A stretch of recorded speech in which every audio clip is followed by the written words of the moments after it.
अस्सलामुअलैकुम नाजरीन कराम, नई वीडियो में आपको खुश आमदीद कहते हैं। पाकिस्तान की सियासी, आइनी और अदालती सूरत हाल में बहुत तेज़ी आने वाली है। ऐसी तेज़ी आने वाली है कि पिछले चंद हफ्तों में जो कुछ हुआ है आप उसको भूल जाएंगे, और ये तेज़ी वहाँ से नहीं आएगी जहाँ से आप तवक्को कर रहे हैं, क्योंकि इस्टेब्लिशमेंट की तरफ से बहुत ज़्यादा मैसेजेस आ रहे हैं, मैसेजिंग हो रही है, वार्न किया जा रहा है, ख़बरदार किया जा रहा है। और जनरल आसिम मुनीर एक बहुत जानदार आर्मी चीफ के तौर पर ड्राइविंग सीट पर नज़र आ रहे हैं और सारे काम करते नज़र आ रहे हैं, जबकि वफाकी निगरान हुकूमत, निगरान सूबाई हुकूमतें सारी की सारी एक साइड पे चली गई हैं और इस वक्त जनरल आसिम मुनीर साहब लीड कर रहे हैं। और कुछ खबरें ऐसी दी जा रही हैं, एक ऐसा नैरेटिव बन रहा है कि आने वाले दिनों में बहुत बड़ी क़यामत आने वाली है। मैं पहले भी बता चुका हूं, लेकिन अब इसमें मज़ीद कुछ चीज़ें एडअप हो गई हैं। उसकी रीज़न ये है कि अदलिया का और इस्टेब्लिशमेंट का, यानी कि हमारी अस्करी क़यादत का और हमारी जुडिशियल लीडरशिप का अब मैच पड़ने वाला है। और ये मैच फ्रेंडली मैच नहीं होगा, बल्कि बड़ा सख्त मैच होगा। उसकी रीज़न ये है कि army chief general Asim Munir तो अपने इरादे ज़ाहिर कर चुके हैं, वो ताजरों को बता चुके हैं, सनतकारों को भी बता चुके हैं, और एक मीटिंग उन्होंने पिछले दिनों में की है। उस मीटिंग के मुंदरजात भी कन्वे किए गए मुख्तलिफ़ तरीक़ों से। ताजरों के साथ मुलाकात में भी उन्होंने कहा हर सतह से स्मगलिंग का ख़ात्मा करूँगा, ज़ख़ीरा अंदोज़ों का ख़ात्मा करूँगा। और अपने साथ बैठे कोर कमांडर को उन्होंने कहा कि मुझे 1 लीटर पेट्रोल भी स्मगलिंग वाला नज़र ना आए। लेकिन इस दौरान नाज़रीन कराम, सरहदों पर सूरत हाल बड़ी ख़तरनाक हुई। कल 6 सितंबर हमने मनाया। 6 सितंबर यौम दिफा के मौके पर 2 हमले हुए, और दोनों हमले शदीद तरीन थे। एक चित्राल में हुआ, जबकि एक तुरखम बॉर्डर पर हुआ। तुरखम में दो बदू लड़ाई हुई और चित्राल में भी दो बदू लड़ाई हुई। तुरखम का बॉर्डर बंद करना पड़ा, इस हद तक खराबी हुई। वजह यह है कि हमारे इंटरनल इश्यूज़ हैं। इस वक्त कहा जा रहा है कि हमने स्मगलिंग रोकनी है, हमने आटे, चीनी, घी और डॉलराइजेशन रोकनी है। आपको मैं बताता चलूं कि इमरान खान ने अपने दौर में ये पाक अफ़गान बॉर्डर बंद कर दिया था। वो इसलिए बंद किया था क्योंकि स्मगलिंग उरूज पर थी। एक रिपोर्ट सबमिट हुई थी वज़ीर आज़म हाउस में। उस रिपोर्ट में बताया गया था कि किस तरीके से बलूचिस्तान और पाक अफ़गान बॉर्डर और पाक ईरान बॉर्डर पर स्मगलिंग कितने मिलियन डॉलर्स की होती है, यानी करोड़ों नहीं, अरबों डॉलर्स की होती है, और पाकिस्तान की सारी खुशहाली दूसरी जगह स्मगल हो जाती है। ये कैसे होती है? सब्जियों की सूरत में, फलों की सूरत में, चीनी की सूरत में, सीमेंट की सूरत में, पेट्रोल की सूरत में, आटे, गंदम, चावल की सूरत में, ये सारी चीज़ें वहाँ जाती हैं और इधर महंगाई का तूफान आ जाता है। तो इमरान खान ने यह बॉर्डर बंद कर दिया था। वो बॉर्डर आपको पता है कि किसने खुलवाया था? नाज़रीन करम, वो बॉर्डर जनरल बाजवा ने खुलवाया था। फिर शब्बर ज़ैदी ने भी बहुत सारी बातें बताई कि जनरल बाजवा साहब क्या क्या करते रहे। बहरहाल इस वक्त भी दोबारा यही मसला सामने आ चुका है, और कहा जाता है कि डीजल पेट्रोल ईरान से स्मगल होकर आ रहा है, और कराची के कोर कमांडर को कहा जा रहा है कि यहाँ पे 1 लीटर भी ना आए। ये सैकड़ों गाड़ियों की कतारें तो बलूचिस्तान में लगी हुई हैं, तो बलूचिस्तान से इसे रोकने की ज़रूरत है, ना कि कराची से। तो ये चीज़ें हो रही हैं, और ये आने वाले दिनों में इसमें मज़ीद सख्ती आएगी, जबकि सोशल और डिजिटल मीडिया के ख़िलाफ़ भी एक सख्त एक्शन तैयार हो चुका है। एक मीटिंग हुई है जिसमें ये मैसेज कन्वे किया गया, और आर्मी चीफ ने कहा कि अब ज़ीरो टॉलरेंस है, जो सामने आए उसको आपने सबक सिखाना है और उनके खिलाफ कार्रवाई करनी है। दूसरी तरफ जो एक बहुत बड़ी स्कीम मरियम नवाज़, मरियम औरंगज़ेब और शहबाज शरीफ की थी, 10 अरब रुपया मीडिया में फेंका गया। डिटेल्स में गुज़श्ता वीडियो में बता चुका हूँ। उसमें इलेक्ट्रॉनिक मीडिया, प्रिंट मीडिया और डिजिटल मीडिया शामिल हैं। तो अब नाज़रीन कराम, बंदियाल साहब की इनिंग्स तो ख़त्म हो गई है, उनका एक हफ़्ता मज़ीद रह गया है, और अब वो हल्का फुल्का काम कर रहे हैं। ना तो शहीद अरशद शरीफ का केस किसी कॉर्नर लगा, दूसरा आर्मी एक्ट यानी फ़ौजी अदालतों में सिविलियंस का ट्रायल 9 मई के हवाले से, जस्टिस जवाद एस ख्वाजा की पटिशन, फिर एतजाज़ एहसन की पटिशन, फिर सरदार लतीफ़ खोसा और इमरान खान, इनकी पटिशन, ये सब वहीं की वहीं पड़ी हैं। मुझे नहीं लगता कि इन पर जो है वो बंदियाल साहब कुछ करेंगे। अब नाज़रीन कराम, ये मामला जाएगा काजी फ़ायज़ ईसा के पास, जो 17 सितंबर को आ रहे हैं। वक्त तेज़ी से गुजर रहा है, 1 हफ़्ता रह गया है, आखिरी हफ़्ता चल रहा है उम्र अता बंदियाल साहब का। जबकि दूसरी जानिब barrister Salahuddin Sindh bar council جو ہے وہ میدان میں آئی ہے.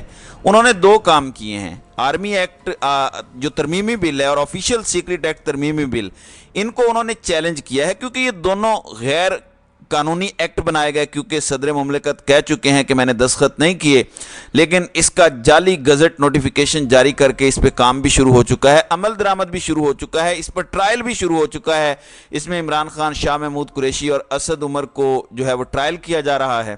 لہٰذا سندھ بار کونسل میدان میں آئی ہے. بیرسٹر صلاح الدین جو سندھ بار کونسل کے ایگزیکٹو ممبر ہیں وہ بھی میدان میں آئے ہیں, اور انہوں نے دونوں ایکٹ غیر قانونی اور غیر آئینی قرار دینے کے لیے سپریم کورٹ سے رجوع کیا ہے, اور فوجی عدالتوں میں سویلین کا ٹرائل انہوں نے کہا کہ غیر قانونی, غیر آئینی ہے, اس کو بند کیا جائے.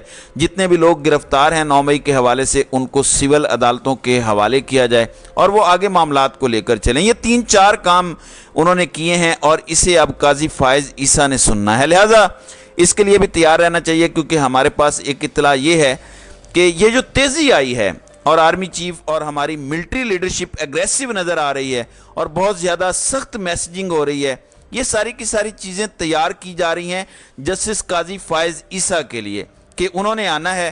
ان کے آنے سے پہلے ہی ماحول ایسا بنا لیا جائے کہ وہ اپنی اننگز جارحانہ انداز میں شروع نہ کر سکیں اور وہ کسی بھی تگڑے مقدمے میں انوالو نہ ہوں اور کیس کی سماعت نہ کریں. مثلا آرمی ایکٹ ہے, فوجی عدالتیں ہیں, 9 مئی کے واقعات ہیں, ان کو ٹچ نہ کریں. پھر نواز شریف نے بھی آنا ہے, وہ بھی قاضی فائز عیسیٰ کا انتظار کر رہے ہیں. تو ایک سخت اننگز شروع ہونے والی ہے, بہت ٹائٹ میچ ہونے والا ہے ہماری اسٹیبلشمنٹ, ہماری فوجی اسٹیبلشمنٹ اور ہماری جوڈیشل لیڈرشپ کے درمیان, کیونکہ جوڈیشری کو بھی اب سروائیو کرنا ہے, اور ادروائز جوڈیشری کی اہمیت, وقت اور طاقت ختم ہو جائے گی, کیونکہ جوڈیشری واحد ادارہ ہے جس کو آئین طاقت دیتا ہے. اس کے پاس آئینی طاقت ہے اور آئین کی وہ تلوار ہے جس سے وہ جسے چاہیں کچل سکتے ہیں. لیکن اس آئینی طاقت کو 9 مئی کے بعد کچل دیا گیا, اس عدالتی اختیار کو کچل دیا گیا اور ملیا میٹ کر دیا گیا, اور یہ چند لوگوں نے کیا ہے. اس لیے عدالتوں کے احکامات نہیں مانے جا رہے, یہاں تک کہ پولیس نہیں مان رہے, یہاں تک کہ جیل کے جونیئر آفیسر نہیں مان رہے, یہاں تک کہ ایس پی اور جو ڈپٹی کمشنر ہائی کورٹس کے فیصلے نہیں مان رہے. تو معاملہ یہاں تک پہنچ چکا ہے. اس لیے ہمیں تیار رہنا چاہیے, اور دیکھتے ہیں کہ یہ افتاد کس پر آن پڑتی ہے, میڈیا پر آئے گی یا پھر جوڈیشری واپس اپنی پوزیشن سنبھال لے گی اور بتائے گی کہ جوڈیشری ہی ہوتی ہے. اس کی وجہ یہ ہے کہ وکلاء قاضی فائز عیسیٰ کے آنے سے پہلے 9 ستمبر کو ایک ملک گیر ہڑتال کرنے جا رہے ہیں, یعنی شٹر ڈاؤن یہ ہے عدالتوں کا, پہیا جام ہے عدالتوں کا. اور یہ پاکستان بار کونسل اور تمام بار ایسوسی ایشنز اور آل پاکستان وکلاء ایکشن کمیٹی جو بنی, اس نے یہ سپورٹ کیا ہے. تو 9 تاریخ کو پاکستان بھر کی عدالتوں میں, خواہ وہ سول کورٹس ہوں, ڈسٹرکٹ کورٹس ہوں, ہائی کورٹس ہوں یا سپریم کورٹ, وہاں مکمل ہو کا عالم ہوگا. شٹر ڈاؤن ہڑتال پہلے کامیاب ہو چکی ہے, اب یہ عدالتوں کا معاملہ ہے, اور اس سے اگلا سٹیپ پہیا جام کا ہوگا. ناظرین اکرام, اس دوران آپ ذہن میں رکھیں کہ صدر مملکت کو پاکستان بار کونسل یہ کہہ چکی ہے کہ آپ کو کسی سے مشورہ کرنے کی ضرورت نہیں, آپ آگے بڑھیں, اپنا آئینی اختیار استعمال کریں اور الیکشن کی تاریخ دیں, اور 90 روز کے اندر الیکشن ہونا ضروری ہے. اس لیے یہ غدر مچا ہوا ہے. پاکستان پیپلز پارٹی کے بارے میں بہت ساری خبریں آئیں, بلکہ پھیلائی گئیں کہ شرجیل میمن فرار, فلاں فرار, زرداری صاحب بھاگ گئے, بلاول چھپا ہوا ہے, شازیہ مری کے گھر سے 96 ارب ڈالر روپے برآمد ہو گئے, فلاں کے گھر سے اتنا روپیہ برآمد ہو گیا. اگر ایسا ہو گیا ہے تو پھر ان کو یہ سب ظاہر کرنا چاہیے, اور ظاہر کر کے عوام کو ریلیف دے دینا چاہیے. بجلی پر احتجاج ہو رہا ہے تو غریب آدمی کو ریلیف دینا چاہیے اگر یہ واقعی برآمد ہوا ہے, لیکن ایسا نہیں ہے. تو پھر یہ میڈیا ٹرائل کس لیے کیا جا رہا ہے؟ کیونکہ زرداری صاحب تو دبئی بیٹھے ہیں, بلاول صاحب بھی دبئی بیٹھے ہیں, وہاں وہ اپنی میٹنگز کر رہے ہیں. تو گڑبڑ تو اندر کھاتے چل رہی ہے, کیونکہ ایڈجسٹمنٹ نہیں ہو رہی, اور جو نیا چیس بورڈ سجایا گیا تھا وہ چیس بورڈ ڈسٹرب ہو گیا ہے. اور وہ ڈسٹرب اس لیے ہوا ہے کہ پاکستان کے عوام کوئی بات سننے کو تیار نہیں ہے. گو اسٹیبلشمنٹ اور دیگر جماعتوں نے بیانیہ بنانے کی کوشش کی عمران خان اور تحریک انصاف کے خلاف, لیکن بیانیہ نہیں بن پا رہا. اور وہ اس لیے نہیں بن پا رہا کہ 9 مئی کے بعد جو کچھ ہوا वैसे तो पिछले 15 माह से जो कुछ हो रहा है, लेकिन ख़ास तौर पर 9 मई के बाद जो कुछ हुआ वो पाकिस्तानी अवाम की एक दर्दनाक स्टोरी है। अब तक इसका सिलसिला जारी है, खा चौधरी परवेज़ इलाही हों या दीगर कैदी हों, ख़वातीन हैं, डॉक्टर यास्मीन राशिद हैं, सनम जावेद हैं, आलिया हमज़ा हैं, दीगर हैं। लिहाजा इसके लिए तैयार रहना चाहिए तमाम को, क्योंकि कुछ ऐसे इक़दामात उठाने की बात की जा रही है।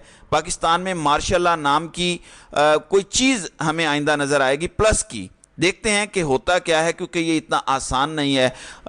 21वीं सदी है, जबकि हमारे अमरीकी सफ़ीर भी एज वायसराय एक्ट कर रहे हैं और उन्होंने माइन्यूटली चीज़ों को देखना शुरू कर दिया है, जबकि नए रजिस्ट्रार सुप्रीम कोर्ट भी तैनात हो चुके हैं। तो देखते हैं कि आने वाले दिनों में मज़ीद क्या होता है। अल्लाह ना करे कि कुछ ऐसा बदतर हो। बेहतर यही है कि इलेक्शन की तरफ जाया जाए और अवाम को उनके हुकूक दिए जाएं। तो नाज़रीन कराम, आपकी इस वीडियो के हवाले से क्या राय है? आप अपनी राय का इजहार कमेंट सेक्शन में ज़रूर कीजिएगा।